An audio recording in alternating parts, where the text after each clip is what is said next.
pensamiento no lo puedo esconder.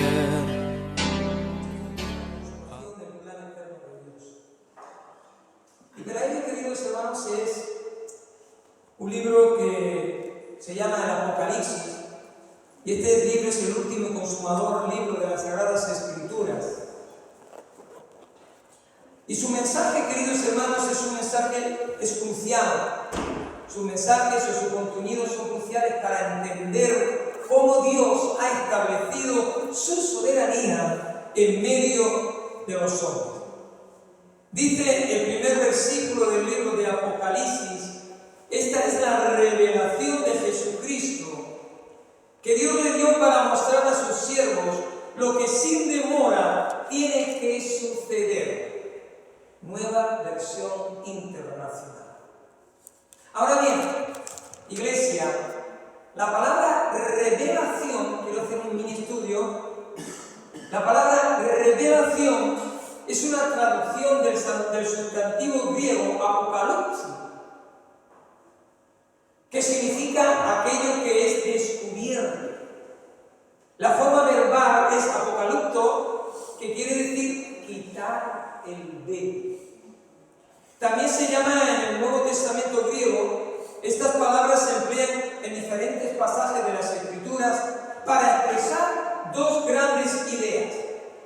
La primera idea se refiere a la acción de Dios de revelarnos a nosotros, al hombre, o darnos más bien entendimiento para las cosas que han de acontecer, para las cosas que han de suceder. Es decir, la primera acción de Dios es de revelar cosas para nuestro entendimiento. En segundo lugar, queridos hermanos, se refiere a la manifestación visible de Jesucristo. Dios, como ustedes saben, se ha revelado al hombre de diferentes formas y de diferentes maneras. Obviamente, Dios se ha revelado al hombre por medio de la creación. Dios se ha revelado al hombre en esa creación perfecta, por cuanto dice la Biblia: los cielos cuentan tu gloria y las obras, o el firmamento, las obras de tus manos. Hay diferente revelación de Dios al hombre. El hombre no tiene excusa para saber que no existe Dios, por cuanto Dios existe, y hay una manifestación de revelarse al hombre por medio de la creación. Sin embargo, queridos hermanos, hay una revelación especial, y esa revelación especial es a través de la persona gloriosa de su Hijo Jesucristo. Él es la manifestación del Dios invisible. ¿O no se acordáis cuando en cierta ocasión Jesús le tiene que decir a Felipe, cuando Felipe le dice: Padre, Jesús, muéstranos al Padre? Y Jesús le dijo: bueno, pues tanto tiempo que estoy con vosotros y aún no me conocen, ¿no sabéis que el Padre y yo uno somos uno? La revelación o la manifestación invisible de Dios Padre queda completamente manifestada y revelada en la persona de Jesucristo. Y yo entiendo, queridos hermanos, que cada uno de nosotros somos unos privilegiados, por cuanto en cierta ocasión Jesús respondió diciendo: te alabo, Padre, oh Señor del cielo y de la tierra, porque escondiste estas cosas de los sabios y de los entendidos y las revelaste a los niños. Otra versión dice, queridos hermanos: habiendo escondido estas cosas de los sabios e instruido, se las ha revelado a los que son como niños. Sí, Padre, porque esta fue tu buena voluntad. Ahora bien, es importante destacar que cuando Jesús está pronunciando estas palabras, Él está hablando desde su propia experiencia. Bueno, ¿y qué experiencia es? Sí, la experiencia que vivió en cuanto estuvo en esta tierra, esa experiencia acerca de los rabinos, acerca de los sabios de su tiempo, por cuanto estos lo rechazaron, mientras que las personas sencillas lo aceptaron. Los humildes lo recibían. Y te digo algo, iglesia, hay una acción de parte de Dios de revelar sus cosas para nuestro entendimiento. Pero solo para aquellos, queridos hermanos, que son como niños. No niños, queridos hermanos, en la forma de comportarse, ni niños en la forma de la madurez, sino niños en qué? En ese estado de inocencia. Niños en ese estado, queridos hermanos, de que no guardan rencor. Por eso en cierta ocasión dice las Escrituras, Jesús dijo, el que no se convierta como un niño no podrá entrar en el reino de los cielos. ¿Sabe usted por qué? Porque un niño tiene una dependencia total a la paternidad. ¿Eso qué significa? Hay confianza. Un niño tiene inocencia. Un niño perdona rápidamente. ¿O no habéis visto que muchas veces en los parques los niños se pelean y luego se juntan y siguen jugando? El gran problema es que los padres son más niños que los niños. Porque los padres se pelean. ¿Quién va a tomar el columpio? ¿Qué gana le toca a mi hijo? Y llegan en un conflicto. Y por culpa de una tontada se puede hacer de un grano de arena una gran montaña. Como niños. Y es que tenemos que saber, queridos hermanos, que Dios da gracia a los humildes, pero resiste a los soberbios.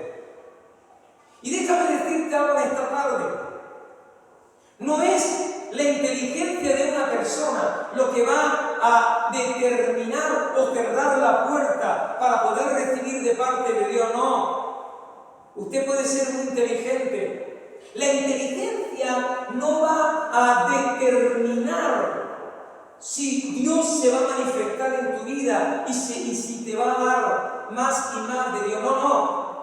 Gloria a Dios por las personas que son inteligentes. La inteligencia no determina si usted va a recibir o no. Lo que va a determinar si usted va a recibir o no va a recibir de Dios es su orgullo.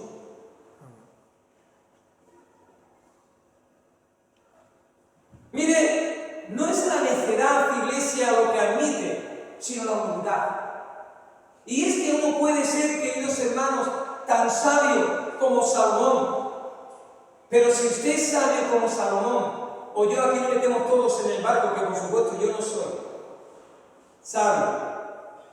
Si usted puede llegar a ser tan sabio como Salomón, pero si no tiene sencillez, si no tiene confianza, si no tiene inocencia, se excluye a sí mismo, porque Dios da gracia a los humildes y resiste a los soberbios. Pero permítanme hablarles un poquito más en algunos términos escatológicos. Mire, la segunda gran idea de la manifestación visible de Jesucristo es el tema central del libro de Apocalipsis, como nos dice las Escrituras. He aquí que vienen las nubes y todo ojo lo verá, y lo que le traspasaron y todo linaje de la tierra harán lamentación por él. Sí, amén. Apocalipsis 1:7. El propósito principal del libro de Apocalipsis también describe o nos está describiendo, iglesia, el triunfo del reino de Dios cuando Cristo vuelva para establecer su reino de gloria aquí en esta tierra. Y aún, dice en las Escrituras en el Nuevo Testamento, creo que está por Primera de Pedro, refresqueme la memoria, dice, y la propia creación gime con gemidos indecibles la manifestación del Hijo de Dios. Hasta la creación está gimiendo y diciendo como la mujer de dolor de parto, ven ya a Cristo, ven ya a Cristo, ven ya a Cristo. Hay, queridos hermanos, una psicosis. Hablando con un pastor, me dijo, hermano, me hizo una pregunta escatológica y me dice, oye, con esto del tema de Israel, lo que está pasando, todas estas cosas, todo esto está escrito en las Escrituras. Parece que ya viene Cristo, ya viene Cristo, ya viene Cristo. Usted tiene que estar preparado, como si Cristo viniese en cualquier momento, porque la fecha y la hora nadie la sabe, dijo Jesús, ni aún los ángeles. Nadie. Solo el Padre que está en los cielos, obviamente Jesús, lo sabe. ¿Por qué? Porque la manifestación y para establecer la consumación soberana del plan de Dios se va a ejecutar, se va a llevar a cabo. El libro de Apocalipsis nos está describiendo ese triunfo del reino de Dios cuando vuelva a establecer su reino en la tierra, no en el rapto. Cuidado. Porque a veces entendemos y malinterpretamos las Escrituras. La venida de Dios, cuando viene en el rapto, la iglesia es levantada del nuevo arpazo, con violencia se la lleva. Y los otros días digo algo, empecé a reírme escuchando la cope de un brujo que decía, no sé las gracias, escuchaba, digo, Señor, tú vienes pronto, papito. Porque escuchaba decirle a este brujo decía, no, hay no sé cuántos ovnis preparados para llevarse a un montón de humanos de esta tierra. Digo, ya se está preparando el escenario, porque en el traslado de la iglesia, en el rapto del nuevo arpazo, Jesús nos lleva con violencia. Eso no es la segunda venida. La segunda venida es cuando Cristo venga a establecer el reino milenial, el reino de paz.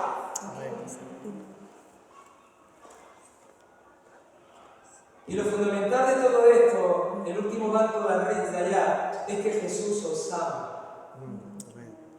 Por eso en esta noche te digo algo, Maranata, Cristo viene pronto. Cristo vuelve a la tierra para establecer su reino en esta tierra. Y el apóstol Juan, ¿vale? En la isla de Patmos, hay tanta, no quiero hablar de las fechas por no enrollarme, pero en la isla de Patmos, en aquella revelación, Apocalipsis también quiere decir revelación, fue deportado. Unos dicen que en el periodo de Nerón, yo me cambió más que fue en el Diocleciano, en esos emperadores sanguinarios. Pero aquí, queridos hermanos, cuando vuelve Cristo para establecer su reino en la tierra, el apóstol Juan nos combina dos declaraciones proféticas que aparecen en el Antiguo Testamento. La primera declaración profética la encontramos en el libro de Daniel, capítulo 7, versículo 13, donde el profeta miraba la visión en la noche y dice, he aquí, con las nubes del cielo venía uno como un hijo de hombre.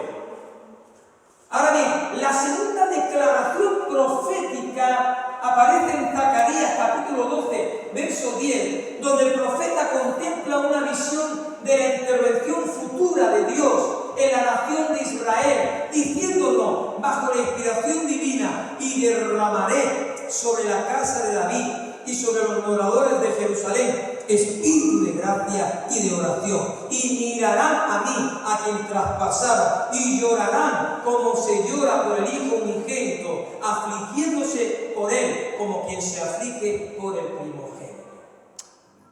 Está más que claro, querido hermano, que estos versículos que aparecen en la palabra, en el libro de Zacarías, están tratando exclusivamente acerca de la conversión de los judíos. Ustedes saben, iglesia, que están los pactos condicionales y los pactos incondicionales. Hay un pacto condicional, y el pacto condicional es que Dios te pone condición. Jesús que dijo en cierta ocasión, si me amáis, guardad mis mandamientos, y yo rogaré al Padre para que el Padre mande a quién, al Consolador, es decir, al Paracletos, que significa ayudador, guiador, consolador y maestro. Eso es una promesa o un pacto incondicional, pero están los pactos incondicionales. Si mal no recuerdo, hay 9. El pacto incondicional es el pacto que Dios va a establecer sí o sí con el pueblo de Israel, el pueblo de Dios. Lo que acabamos de leer, no voy a poder nadie, lo que acabamos de leer, queridos hermanos, la palabra profética de Zacarías, trata sobre la conversión de los judíos a título personal. Esa conversión que los judíos se están viendo en peligro, ese peligro de los enemigos, al verse que están siendo derrotados, llegarán a creer en Jesucristo como el verdadero Mesías, como el verdadero Rey de Reyes y Señor de Señores, porque los judíos ortodoxos, no los mesiánicos, están esperando al Rey de Reyes y al Señor de Señores. Y confunden la primera manifestación de Cristo como un cordero a la segunda manifestación, que ya vendrá como un león rugiente. Por eso es el león de la tribu de Judá. Cuando Jesús entra en escena, los discípulos o el pueblo de Israel se desencantó. El pueblo de Israel se frustró porque ellos pensaban que Jesús iba a coger una espada y se iba a cargar a los odiosos romanos, como los macabeos. Por fin ha llegado el libertador de la opresión romana. Vamos a hacer enredadas, vamos a hacer guerra, vamos a matar a los romanos. Y Jesús no vino con esa intención. Por eso se frustraron sus sueños, porque confundieron la venida de Jesús para el plan de la redención con la venida que vendrá el anticristo y dirá: yo soy, os voy a traer paz, que será una falsa y momentánea paz. Por eso dice las Escrituras: oiréis de paz, rumores de paz, y veréis la peste repentina. Ellos entenderán que Jesús es el Mesías, confesarán con profunda contrición que Él es aquel que sus antepasados traspasaron. Por eso dice el verso: afligiéndose por Él como quien se aflige por el primogénito.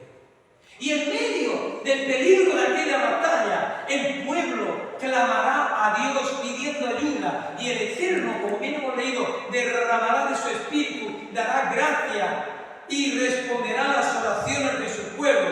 Y será entonces cuando las personas arrepentidas reconocerán que son culpables de aquella espada romana que traspasó el costado de Jesús el Mesías.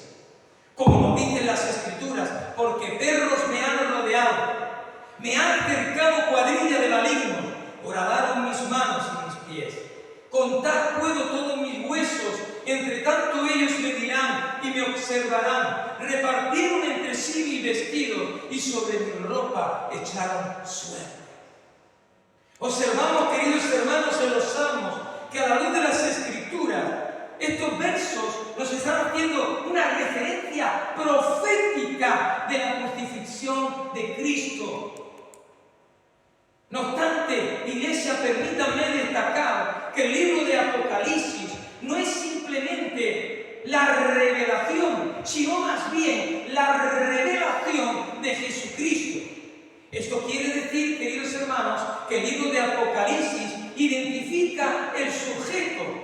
¿Y el sujeto quién es? La revelación de una persona, y es la revelación de la persona de Cristo Jesús.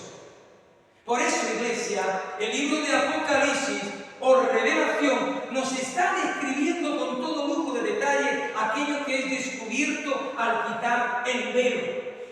Por consiguiente, Apocalipsis, que se deriva del verbo griego apocalypto, quiere decir revelar, manifestar, descorrer el velo, con el fin de dar a conocer a sus siervos todas las cosas que han de conocer, porque dice la Biblia que Dios no hará nada antes sin que se lo revele a sus siervos los profetas. Y Dios, tenemos la Escritura que nos ha revelado a través de Apocalipsis. Dios nos ha manifestado, Dios nos ha revelado, Dios ha quitado el velo para que usted y yo entendamos las cosas que han de suceder y conocer. Y estamos en los tiempos cruciales, tiempos decisivos. Por eso, queridos hermanos, yo siempre digo que el libro de Apocalipsis no es un libro simplemente para leerlo de corrido, o a la carretilla, he dicho, o de carretera, no. El libro de Apocalipsis, recuerdo un joven que me dio risa, sana, claro, que decía: pastor, y me dice, voy a estudiar el libro de Apocalipsis. Y yo le dije: no estudies Apocalipsis, y estudia el libro de Juan. Como le decía esta tarde a los chicos que están en el discipulado, el cristiano que ha nacido de nuevo, ¿cuál es el primer versículo que tiene que memorizar?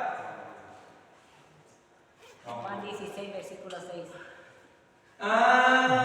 Juan 3:16, porque de tal manera que amó Dios a José, amó Dios al otro José, amó Dios a la esposa de José, amó Dios a Andrés, que entregó a su Hijo unigénito para que todo el que en él crea no se pierda, mas tenga vida eterna. Dios, a través del libro de Apocalipsis, nos revela, nos manifiesta, descorre el velo con el fin de darle a conocer a sus siervos las cosas que han de suceder. Y sigue diciendo el texto, y pronto. Ahora bien, este libro de las Sagradas Escrituras no es simplemente para ojear, curiosear, tampoco el libro de Apocalipsis es un libro para que infundirte miedo, para que tengas temor. No, el Apocalipsis ha sido escrito para que sepamos lo que Dios va a hacer para llevar a cabo la consumación del plan eterno. Y cómo Dios va a ejecutar, va a terminar ese plan suyo, ese plan glorioso. Mirad, los pueblos de antiguo, voy a ver un poquito más y nos vamos. Porque los veo con ganas, que tenéis ganas de cenar. Mira, las civilizaciones antiguas, aquellas civilizaciones de los días de Noé, no creyeron en el diluvio.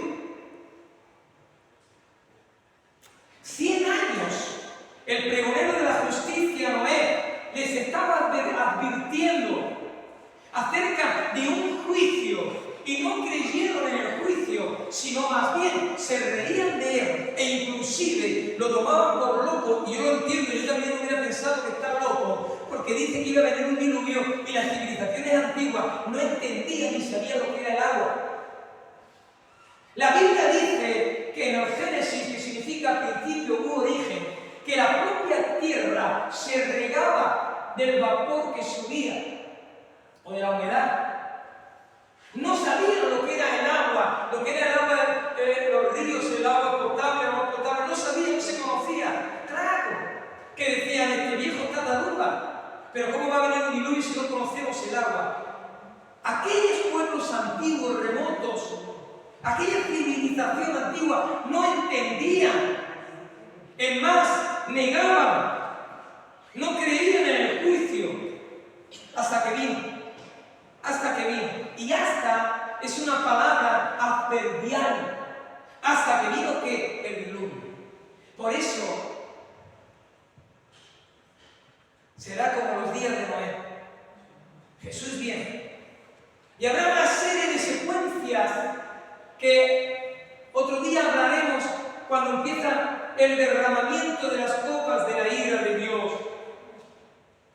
En esta sociedad, iglesia, tan actual, en esta sociedad tan moderna,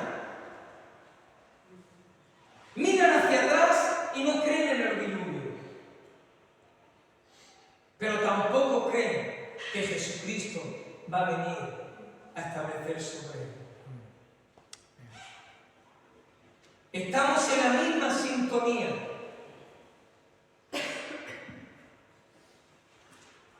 No creyeron en el diluvio, ni tampoco las civilizaciones estas actuales creen en los acontecimientos. Pero todo está escrito en la Biblia y aquello se cumplió.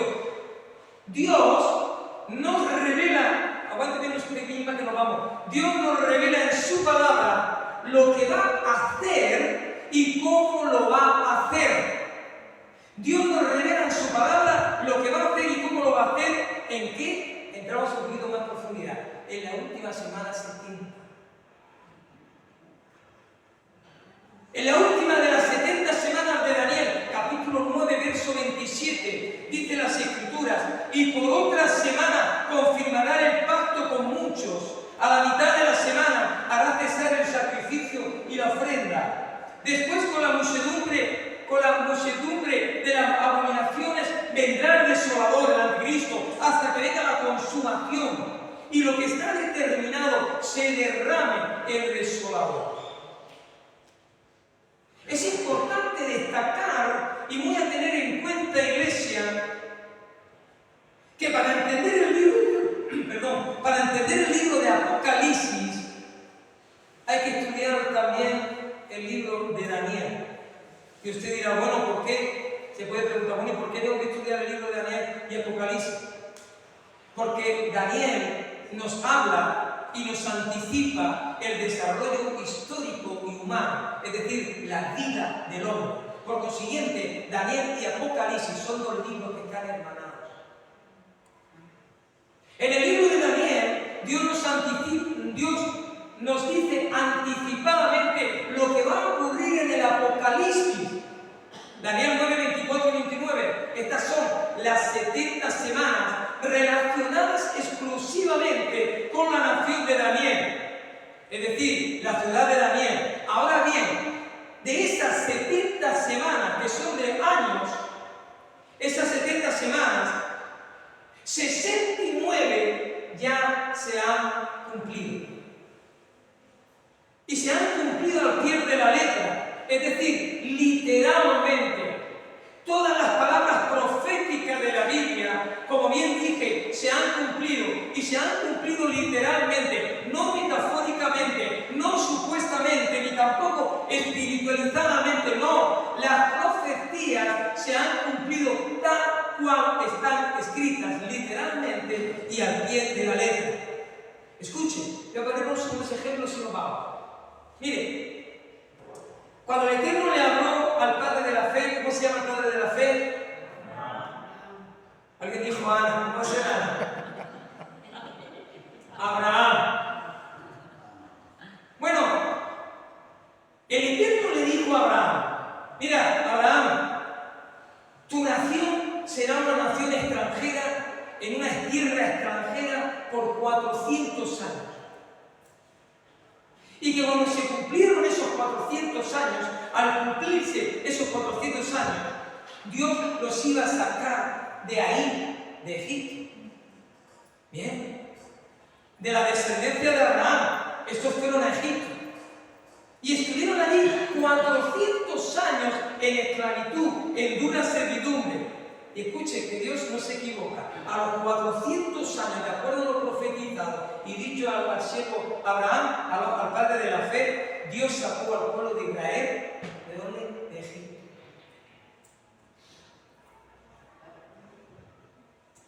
Y lo quiso plantar en una tierra, ¿no os acordáis? Dios quería plantarlo en una tierra que se llama la tierra prometida.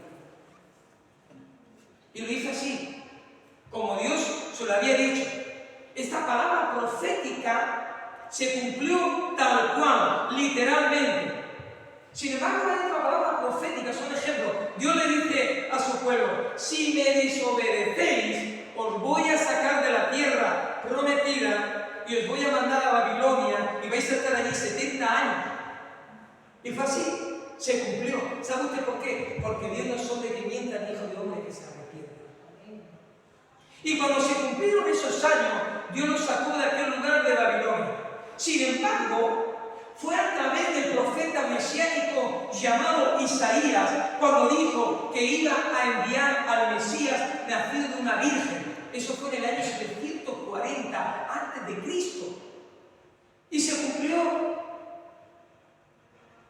Es que Dios, a través del profeta Miqueas, también nos revela que ese niño iba a nacer en una ciudad, aldea o pueblo llamado Belén de Judea. Y es curioso, no solo dice Belén, no, Belén de Judea. Y se cumplió. ¿Por qué? Porque el Eterno anticipó que el Mesías iba a nacer, iba a morir. Y murió, se cumplió. Isaías capítulo 53.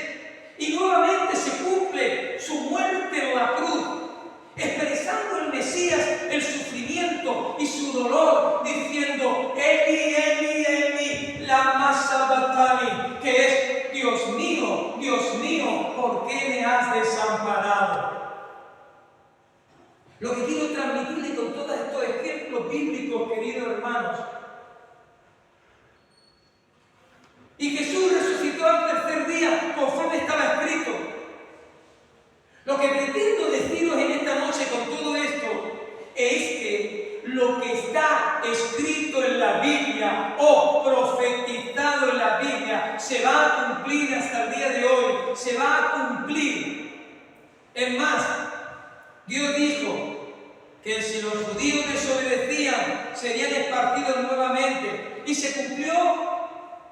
los judíos de la diáspora. Todo lo que la Biblia dice se cumple.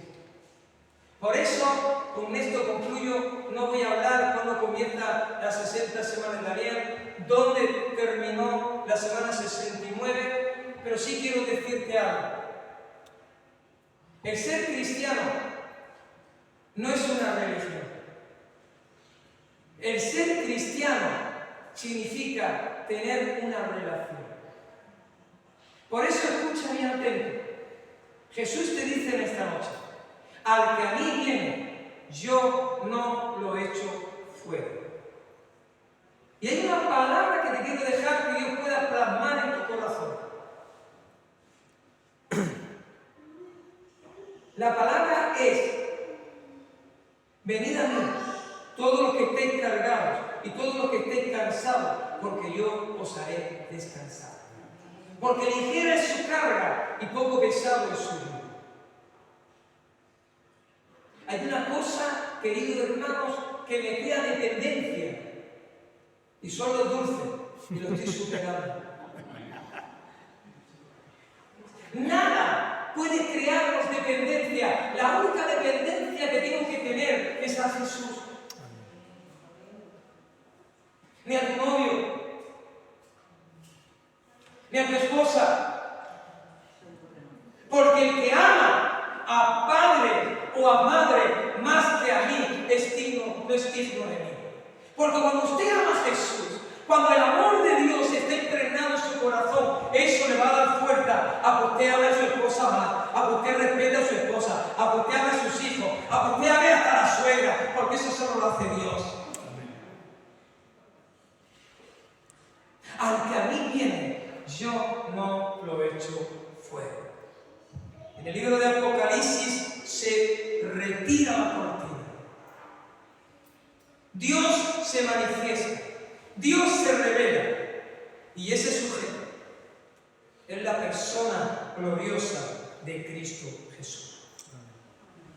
Ahora bien, de esas 70 semanas, 69 se han cumplido. Es decir, la semana 69 se agotó en su cumplimiento, en su plenitud, el día cuando Jesús entró la entrada triunfal, que en el lenguaje católico es lo que conocemos como el Domingo de Ramos.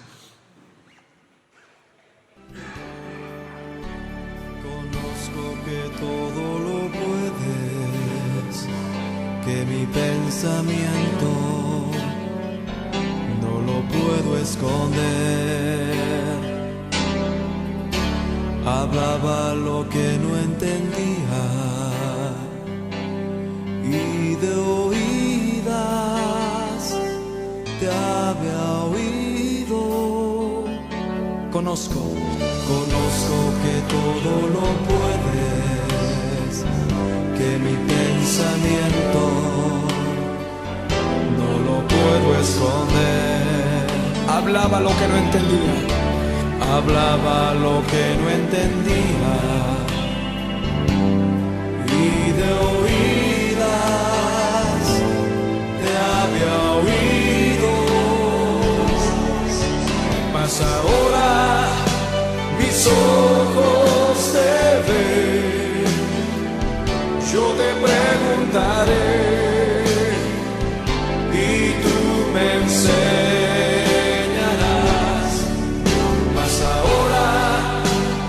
Ojos te ven, me rindo a tus pies y me arrepiento, Señor. Aleluya. Vamos a decirle: conozco que todo lo puedes. Sí, Señor.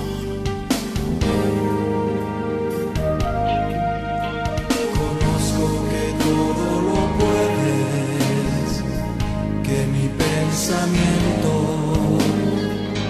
no lo puedo esconder.